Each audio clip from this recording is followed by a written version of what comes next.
Cold calls and cold emails. A lot of consultants, once referrals don't work, they buy into the allure of cold calls and emails, and they start mass emailing and mass calling potential client. Why don't cold calls and cold emails work as efficiently as you may want them to work? Any guesses? The immediate need isn't there. That's a good one, Lucy. Yes, the immediate need isn't there.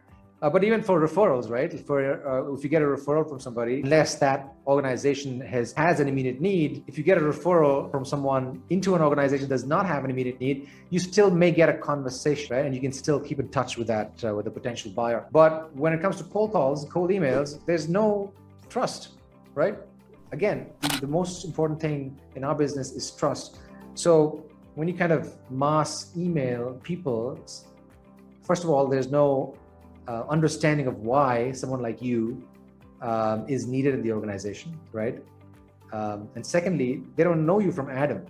So why would they respond? Now, when it comes to cold email and cold calling, there are some outliers. Once in a while, you may get a hit. But overall, it's not a strategy that I recommend to trusted advisors such as yourself. Cold calling in other industries may work because it's a volume game. You get email addresses from places like ZoomInfo and various other tools, and you have somebody cold calling and cold emailing day in and day out, right? And you need volume. Typically, you'll have 1% or 1.5% of people respond to you, and then out of that, there's a percentage of people that actually give you a meeting. But it's typically a volume game. For consultants, small business consultants who are delivering projects on their own, they're busy with deadline-driven consulting engagements. Cold calling is not the right strategy because it requires you to be on it 24/7. Not 24/7, but for a majority of the work time. And the other thing is, what if your audience is small? What if you are targeting, let's say, Fortune 1000 companies, small companies? So you can send 1,000 emails in 2 days.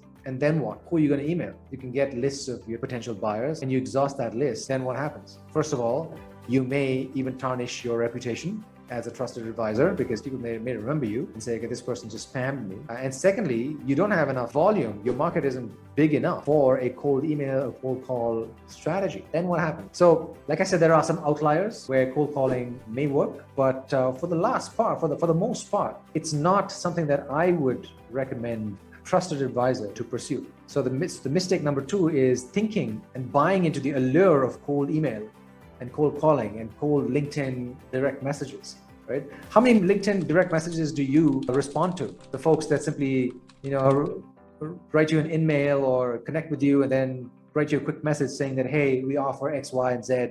Let us know if you want to jump on a 10-minute call. Like, how many of those do you respond to? So put yourself in your client's shoes. And again, you folks, most of you folks are, selling complex services. You're part of complex sales. You're not part of transactional sales, right? So that's another reason why cold calling is not the most prudent way to spend your time.